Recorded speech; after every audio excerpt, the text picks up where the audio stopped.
Бұрын неліктен бұл бағдарлама туралы білмедім екен. Мирай бағдарламасы Жапонияда бір аптаға барып, Жапония мәдениетімен танысып, және әлемнің түкпір-түкпірінен келген белсенді жастармен танысуға мүмкіндік беретін керемет бағдарлама.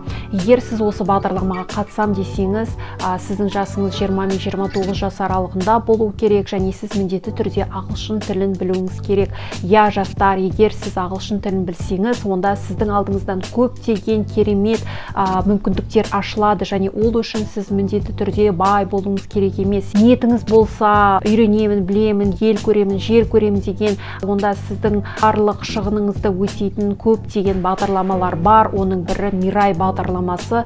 Сондықтан да ол Мирай бағдарламасы туралы толық ақпарат білгіңіз келсе, яғни қандай құжаттар керек, қандай құжат тапсыру қашан басталады, және тағы да басқа маңызды сұрақтар бойынша мен YouTube каналымда толық видео түсірдім. Сол жерге барып көрсеңіздер болады. Сәттілік!